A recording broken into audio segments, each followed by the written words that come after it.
All right, in this video I'm going to share my secrets on how to properly break in a clutch and the clutch plates on a Harley-Davidson motorcycle. Now, regardless whether that's a brand new bike like you see behind me, my 24 Street Glide, or a Harley that had the clutch replaced, there is a process to go through to get it properly broke in. That's going to enhance the longevity of that clutch, and it's going to make the friction zone a little wider and not so grabby.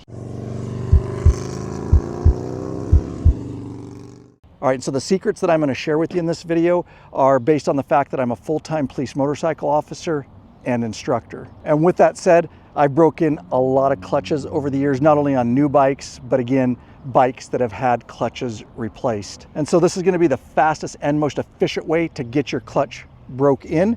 So then you can just go out and ride and enjoy the clutch for the length of its life. So there's only three things you need: a bike with a new clutch, you need the open road, and any sort of open parking lot. All right, enough said. Let's get riding. I'll show you how I do this. Now, I know some might say I would never ride my bike or do that to my clutch. It's just going to ruin it. It's not true.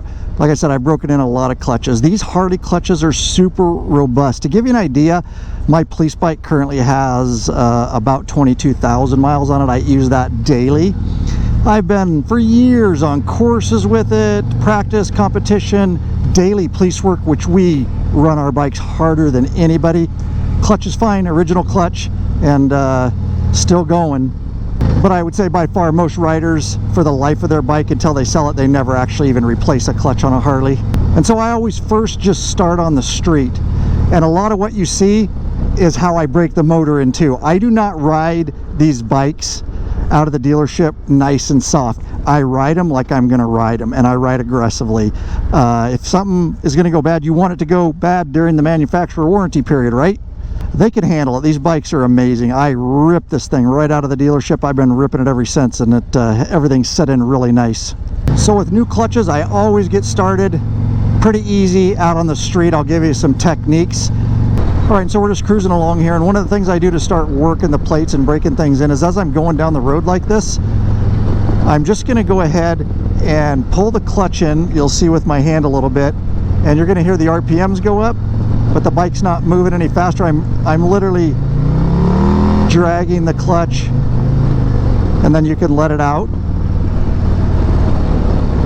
I'll shift down here, and I can do it again and again. I'm just pulling in a little bit. You'll feel it just getting, and I'm basically just sliding the clutch plates. And I'll let it out, and I'll just kind of do that here and there, and I'll let it cool in between just as we're riding around here.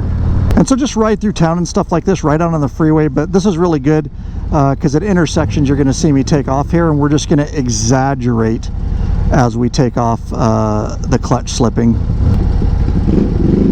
And so as I take off here, you're going to hear it. You hear that? I'm just letting my clutch slip and drag there as I get going. And now in between intersections, it's cooling down. Another intersection, I'm just going to drag this clutch. Slowly, you hear it dragging. There, I let it all the way out. And you just really want to do this, especially like, you know, for the first 50, 100, something like that, before we really start pushing it. And you'll start to feel your clutch as you do that get less grabby as you're taking off. RPMs are up and we're not going any faster because I'm just kind of dragging it. At first you want to do more frequent cool downs, and as you break it in, you'll see you don't need to do that quite as often. All right, so now that we've done some around town light stuff, we're going to start stepping things up a little bit. And we're on a steep hill, a little sketchy because there's still gravel from winter. And so now we're just going to do the same thing kind of on a hill. Again, just kind of stepping things up, but I'm just going to take off pretty aggressively on this hill and also drag the clutch kind of while I'm doing that. So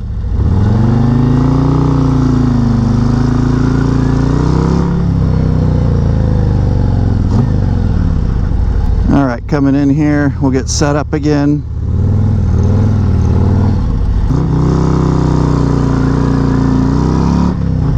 All right, and I might do that like 5 times and then run around town and just cool the bike off. And each time you come out, you can simply find a hill like this and just do some reps like that. All right, so we've been out on the street doing some lighter stuff. We're going to start progressively ramping things up here on this flat road. And basically what I'm going to do is bring my RPMs up about to red line, and we're just going to do some real aggressive starts and letting the clutch out pretty quick here.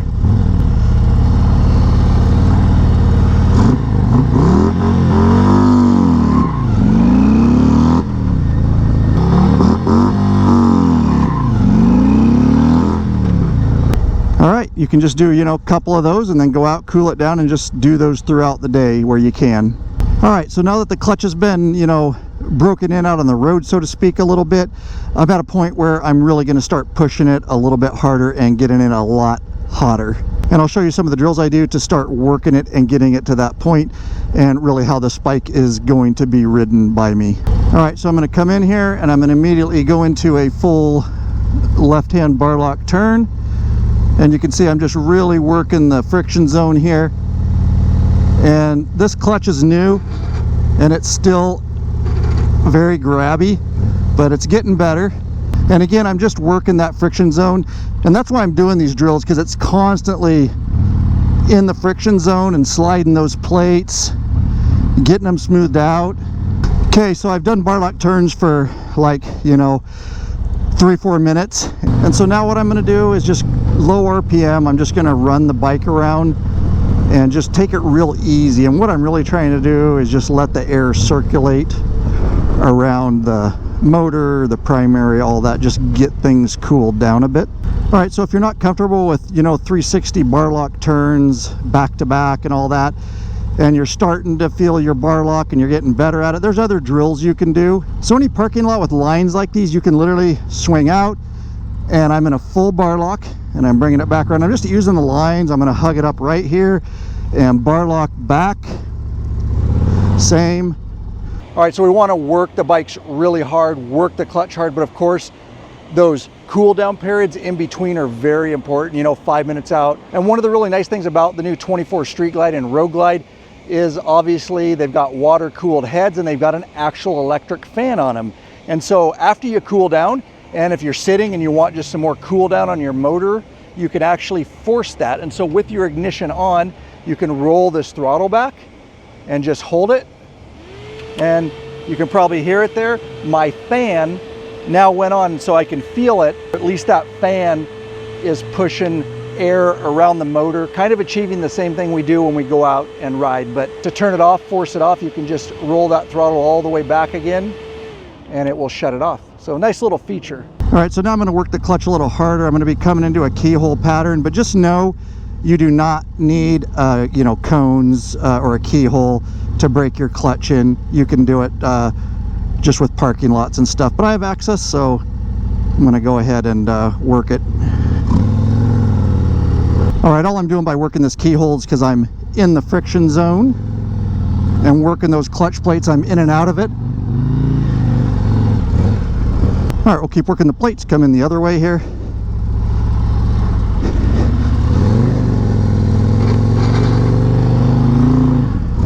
And of course, as usual, I'll have some naysayers, and they're going to say, well, I'll just go out and ride my bike normal, cross country, and the clutch will break in. Well, certainly it will. But if you're actually going to push yourself and you're going to train and you're going to get better and more experience as a rider, then the methods I'm going to share with you will break it in way better. And it's going to enhance and widen the friction zone a little bit, again, so it won't be quite so grabby. All right, just going into the figure 8 here again. It's because we're working the clutch and we're in and out of the friction zone. And plus it's fun, and these are invaluable skills to practice, of course.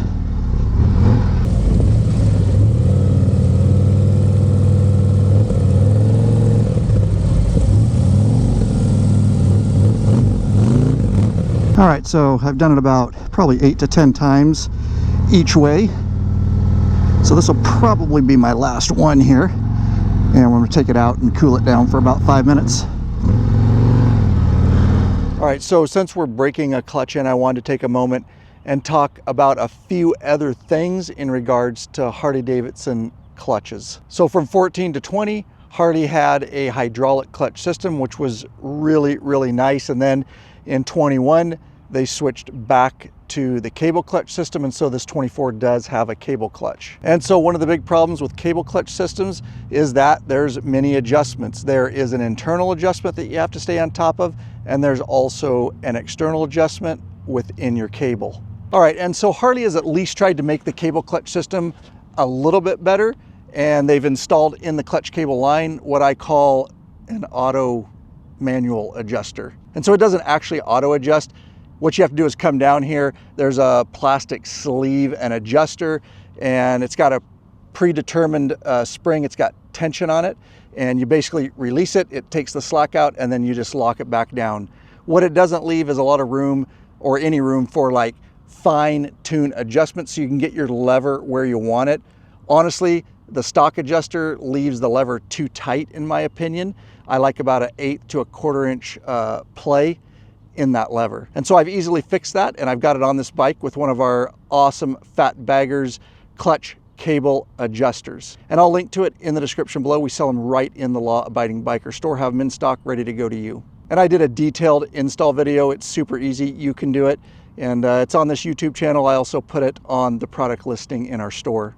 And once you get it installed, it makes it really easy, especially when I'm out riding in the field or training. If I want to make a quick adjustment, I don't even use tools on it. I literally just use my fingers, and then I can adjust it so I get the proper slack in my clutch lever. And if you want even more adjustment on your lever, I will show you another product we carry in the store that will allow you to do that. And it's what I run on my daily police bike on duty. And so this is one of our PSR adjustable clutch levers. Whether you have a cable clutch system or a hydraulic system, we've got them for both, and I'll link to these in the description below, available in the law-abiding biker store. And this, we've got a couple different models. This is actually our Journey model, chrome or black. And you can see it's just got a knob in there, and it just makes so that you can adjust this out depending on how far you want this lever off the grip. And if you want to match it, we also have the PSR for the brake side, so they'll match, and you also get that same sort of adjustment on your brake lever, which is really nice. I say just go for both. Now the Anthem model is much more shaped kind of like your traditional levers. And we have another model, which is the Anthem, and it's just a little bit more of a custom type lever. It doesn't look so much like the stock one. And it's got a bit more adjustment where you can actually not only adjust how far off your grip is, but you can adjust kind of the length of how far you want the lever to be out. These are nice on cable, but especially on hydraulic. And that's the nice thing about hydraulic clutch systems is they don't need any internal or external adjustments for the life of the clutch. They just are what they are, and they're a very consistent pull. But by using one of these levers, obviously, like I do on my police bike, which is hydraulic, you get that adjustment so you can have that lever where you want it off the grip. And because hydraulic systems are just so much superior to clutch cable systems, this bike at some point is going to get converted to a hydraulic clutch system. So make sure you subscribe and hit that bell icon so you're notified when I drop that video and many others. And if you appreciate this video and all the free videos we put out, please consider shopping in the Law-Abiding Biker store. We really appreciate every customer, and we'll take care of you. We're just a bootstrap company of bikers trying to help as many bikers as we can worldwide. We definitely appreciate your support. And interestingly enough, down at the Law-Abiding Biker store, I believe we have a set of pre-production PSR levers that we got a hold of for 24 and newer. So I think we should just head down to the store and take a look at them, huh? All right, here we are, Law-Abiding Biker store building. All right, where could Lurch have put these bad boys? Aha, there they are. Let's go take a look at these bad boys, huh? So out in the field, I showed you the PSR Journey. This is the Anthem Pro. There's also an Anthem. Anyways, these Pros are already available for pre-24 bikes, and you can hit up the Law-Abiding Biker store, link in the description. We'll get one on the way to you. This is a combo kit for brake and clutch. But what you're looking at here is exciting because these aren't even out yet. These are for 24 and newer models. This is a kit with a brake and clutch lever, and these have a lot of adjustability, and there's some other cool things too. You can see they're going to start coming with like colors for the end of the lever, you can do the different colors, and the actual adjuster knobs, you're going to be able to get these different colors, kind of just spice your levers up there a little bit. So I'm super excited. These are the ones I'll definitely be running on my bike. Let's go ahead and take a peek inside this box though. Again, these were given to us just to kind of get a sneak peek at them, and I'm giving you guys a little look behind the curtain here. All right, we'll go ahead and get these guys out. Brake and clutch lever in black here, and pretty much the same. We'll take a look at one here a little bit closer. So when you get these in your hands, it just speaks quality right away. They are just really nicely built. You can see there's a spring in there, and it just feels very nice and very controlled.